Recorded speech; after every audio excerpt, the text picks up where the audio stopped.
ഇവിടെ രാഷ്ട്രീയം വരും. നമുക്ക് രാഷ്ട്രീയം മറന്നാണ് യൂത്ത് കോൺഗ്രസ് ആയാലും ഡിസി ആയാലും ഇവിടെ മുന്നിട്ടിറങ്ങി ഈ അമ്മയ്ക്കുള്ള ബാക്കിയുള്ള എന്ത് കാര്യങ്ങൾക്കും നമ്മൾ മുന്നോട്ട് ഒരുമിച്ച് നിൽക്കുമെന്നാണ് പറയുന്നത്. ചിലപ്പോൾ ഈ കൂട്ടം തുറന്ന ഒരു കേസ് വരുമായിരിക്കും. ആ കേസ് എത്ര കേസ് വന്നാലും ഞങ്ങൾക്ക് ഒരു കുഴപ്പമില്ല. ഇവിടെ മനുഷ്യത്തോടെ ഈ അമ്മ മരണപ്പെട്ടിരുന്നെങ്കിൽ ആ ഉത്തരവാദിത്വം പറയുന്നത് ഏകദേശം നമുക്കറിയാൻ പറ്റും.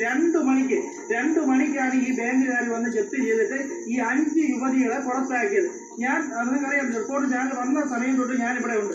എന്നിട്ട് മാറിയും തിരിഞ്ഞും ഇവിടുത്തെ ബാങ്ക് മാനേജർ, സെക്ഷൻ മാനേജർ എല്ലാവരെയും വിളിക്കുന്നുണ്ട്. ഞാൻ വിളിക്കുന്നുണ്ട്. ഞാൻ ഈ റിപ്പോർട്ടറിലെ അദ്ദേഹം വിളിക്കുന്നുണ്ട്. എന്നിട്ട് പോലും ബാങ്കിൽ ഒരാൾ പോലും ഫോൺ എടുക്കുന്നില്ല. വിളിക്കുമ്പോൾ മാനേജർ ആദ്യം ഞാൻ ഫോൺ വിളിച്ചപ്പോൾ മാനേജർ ഫോൺ എടുത്തു എന്റെ അടുത്ത് പറയുന്നത് വെച്ചാൽ എനിക്ക് യാതൊരു ബന്ധവുമില്ല, നിങ്ങൾ വേറെ ആരെങ്കിലും വിളിക്കുമെന്ന് പറയും. വേറെ നമ്പർ വന്നു. അങ്ങനെ മാറിയും തിരിഞ്ഞ് ഏകദേശം ഒരു 1.5 മണിക്കൂറോളം നമ്മൾ ഇവിടെ നിന്ന് കോൾ ചെയ്തതാണ്. ഇപ്പൊ റിപ്പോർട്ടിന്റെ ഇദ്ദേഹം നമ്മുടെ കൂടെ ഉണ്ടായിരുന്നു ബാങ്ക് മാനേജർ വിളിച്ച സമയത്ത്.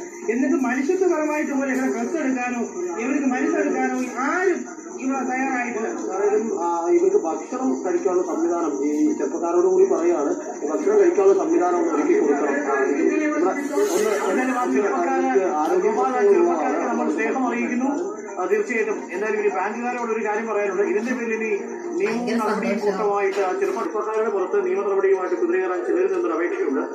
പൈസ നിങ്ങൾക്ക് അടച്ചിരിക്കും. അത് കേന്ദ്ര സഹമന്ത്രി സുരേഷ് ഗോപിയുടെയും റിപ്പോർട്ടർ ടിവിയുടെയും